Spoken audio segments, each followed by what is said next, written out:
In September 1964, Algeria did something no country had done before. They loaded liquefied natural gas onto a ship and sailed it across the Mediterranean to England. Not piped gas, not coal. Gas turned to liquid, loaded like cargo, delivered to a country that had never traded energy with Algeria in its life. It worked. And that single voyage launched an industry that now moves over 400 million tons of fuel around the world every year. 60 years later, on the Gulf Coast of Louisiana, a company called Venture Global is betting $32 billion on the same basic logic, that you can build an enormous machine to liquefy natural gas, put it on ships, and permanently reroute where the world gets its energy. The project is called CP2. If it performs as Venture Global's chief executive Mike Sable says it will make his company the single largest LNG exporter on Earth, larger than Cheniere, larger than Qatar, larger than anyone currently in the market. That is either a transformative infrastructure achievement or a $32 billion gamble on contracts, politics, and pricing that could unravel the same way the original transatlantic LNG revolution did. Algeria found out the hard way how that story ends. The Algerian gas story begins not at a terminal, but in the Sahara. In 1956, engineers discovered the Hassi Armel field, an enormous reservoir of natural gas sitting under the desert 280 miles from the coast. The problem was straightforward. Natural gas could not travel 280 miles to shore, and then across the Mediterranean, and then into British homes through any existing infrastructure. Pipelines across open ocean did not exist at that scale. Algerian engineers, working with the British Gas Council, did something that had never been sustained commercially. They cooled natural gas to negative 260 degrees Fahrenheit, shrank it to 1/600th of its volume, loaded it onto a purpose-built tanker called the Methane Princess, and sailed it from the port of Arzew to an import terminal on Canby Island in Essex. On the 12th of October, 1964, the Methane Princess docked at Canby Island. The world's first commercial LNG cargo was delivered. Algerian President Ahmed Ben Bella had opened the liquefaction plant 3 weeks earlier.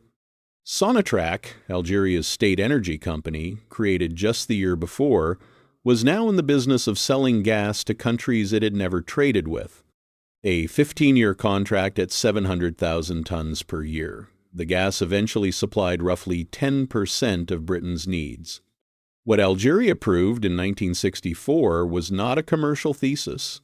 It was a physical one, that gas could be decoupled from pipelines entirely, turned into a commodity you could load and ship and sell anywhere there was a port and a terminal to receive it.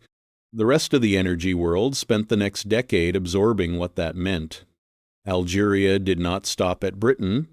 In October 1969, Sonatrach signed what its own corporate materials describe as an unprecedented transaction, a contract with El Paso Natural Gas for 10 billion cubic meters of Algerian LNG per year, delivered to the United States for 20 years. The investment required was approximately $1.2 billion, split between Sonatrach and El Paso, with financing from the U.S. Export-Import Bank. Algeria would build a massive new liquefaction complex at Skeikta, 500 kilometers east of Algiers. El Paso would build receiving terminals on the U.S. East Coast and commission purpose-built tankers. A transatlantic energy relationship would be created from nothing. Construction on the Skeikta terminal began in 1971. The first 3 trains came online between 1971 and 1973, built by the French contractor Technip. By 1978, the United States had become the single largest importer of Algerian LNG. New terminals at Everett, Massachusetts, Elba Island, Georgia, Cove Point, Maryland. Algerian gas flowing into American cities. And then it stopped. In 1978, Algerian President Boumediene died. New leadership came in with a different agenda. Algeria had watched oil prices spike through the 1970s. Looking at their long-term LNG contracts, the new government decided the pricing formulas negotiated in 1969 no longer reflected what their gas was worth. They wanted oil parity pricing. El Paso and the other U.S. buyers refused. In April 1980, Sonatrach halted LNG deliveries to El Paso altogether. Algerian LNG exports fell roughly 60% in 1980. By 1981, they had bottomed at 3.5 billion cubic meters, down from nearly 11 billion in 1979. The United States was left with expensive, underutilized import terminals. Algeria was left with surplus export capacity and a cascade of legal disputes.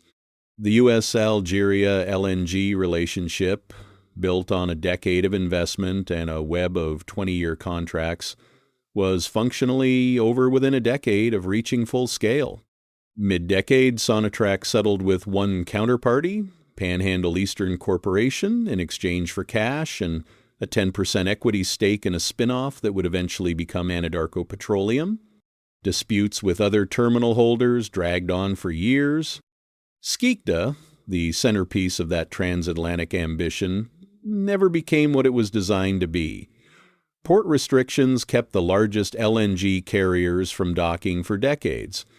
A catastrophic explosion in January 2004 destroyed 3 of the terminal's 6 trains, killed 27 people, and caused close to $1 billion in damage.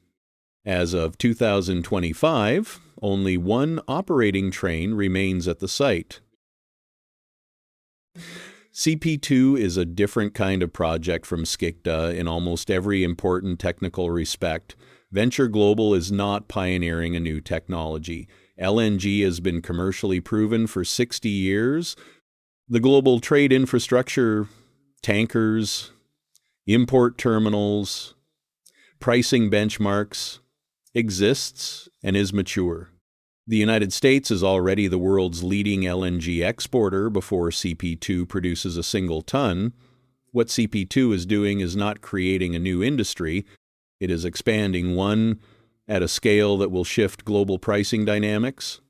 The project comprises 36 modular liquefaction trains, 4 massive LNG storage tanks, 2 deepwater marine berths, and a 1,400-megawatt power plant on site. An 86-mile pipeline will pull up to 4.5 billion cubic feet of natural gas per day from Texas and southwest Louisiana. Phase 1 financing closed at $15.1 billion in July 2025. Phase 2 financing closed at $8.6 billion in March 2026. Total project cost is now estimated between $32.5 and $33.5 billion, up significantly from earlier projections. Construction is underway on a 1,200-acre site in Cameron Parish, Louisiana. Nameplate capacity for the full facility, 19.8 million metric tons per year. Peak capacity reaches up to 28 million metric tons, with Venture Global already asking federal regulators to authorize 35. When CP2 is complete, Venture Global's combined Louisiana capacity will reach approximately 66.5 million metric tons per year, ahead of every other LNG exporter on Earth. The offtake contracts behind that capacity are substantive: ExxonMobil, NBW in Germany, Inpex in Japan, China Gas, Trafigura, New Fortress Energy, Atlantic SEE in Greece, supplying a regasification terminal that feeds Central and Eastern Europe, 20-year deals. The architecture is not unlike what Algeria built in 1969. Anchor buyers, long-term commitments, a single massive facility at the center. The parallel is genuine, but the Algeria case is not a simple success story. What Algeria proved in 1964 was the physical thesis. Gas can travel by sea, and the world's energy trade routes are not fixed. That thesis held. It has been confirmed by every cargo delivered in the 60 years since. On that basis, the comparison to CP2 is legitimate. Venture Global is doing what Sonatrach did, using a single infrastructure commitment to redraw where gas flows and to whom. European buyers who spent decades depending on Russian pipeline gas now have 20-year contracts with a Gulf Coast terminal. That relationship did not exist in 2020. It will define European gas supply through the 2040s. Where the comparison breaks down is at the level of what comes after. What ended the U.S.? Algeria LNG relationship was not technology, it was pricing. Algeria needed to recover its upstream and liquefaction costs at a moment when U.S. gas prices were lower than what the contracts required, and a change in political leadership pushed Sonatrach toward demands its counterparts refused. The result was a total collapse of a trading relationship that had taken a decade and billions of dollars to build. Venture Global faces a structurally different but not entirely unrelated set of risks. S&P Global estimated the company's tariff exposure at between $210 and $350 million, approximately 1% of full project cost by the company's own description. That is manageable. What is less manageable is the gap between current cost estimates and original projections. The project, framed in early regulatory filings at $10 billion, is now a $32 to $33 billion undertaking. That escalation is not unique to Venture Global. It reflects a broader pattern across major LNG construction globally, but it matters when you are trying to recover costs through long-term contract pricing. Venture Global also has a documented history of disputes with contracted buyers over deliveries from its first facility, Calcasieu Pass. Those disputes are still working through the legal system. The company's January 2025 initial public offering, originally planned at $40 to $46 per share, was cut to $25 and then opened below that on its first day of trading. There is also a legal structure closing in on CP2 from multiple directions. The Natural Resources Defense Council and the Sierra Club filed suit in the D.C. Circuit in February 2026, challenging the Department of Energy export authorization. Environmental groups filed a separate Clean Air Act challenge in the Fifth Circuit in August 2025. A panel of the D.C. Circuit heard oral arguments in March 2026 on the original Federal Energy Regulatory Commission approval challenge, with Judge Patricia Millett leading pointed questioning about the scope of the Commission's public interest review. At least 3 separate legal challenges to this project are active simultaneously. The Natural Resources Defense Council's Caroline Reiser stated the environmental case in February. The suit concerns what she described as the Department of Energy's unlawful approval of a facility that will increase climate warming pollution without lowering energy costs for Americans.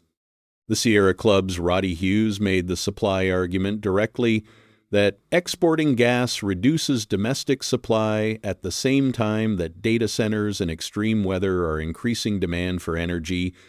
Federal Energy Regulatory Commission Commissioner Allison Clements, who dissented from the original approval, warned that the project threatens to end shrimping operations in the area. Cameron Parish is, by income measures, among the lowest income communities in the country. Venture Global's chief executive Mike Sable announced, after the final Federal Energy Regulatory Commission approval in May 2025, that the company would immediately begin on-site construction. Construction began in late July 2025. The first LNG production from CP2 is targeted for 2027, with full commercial operations running through 2029 to 2030. The company has already filed to expand its peak capacity authorization to 35 million metric tons before the facility has produced a single cargo. What Algeria's experience actually demonstrates is this: the infrastructure works, the technology works, the trade routes created by a major LNG commitment are real and durable.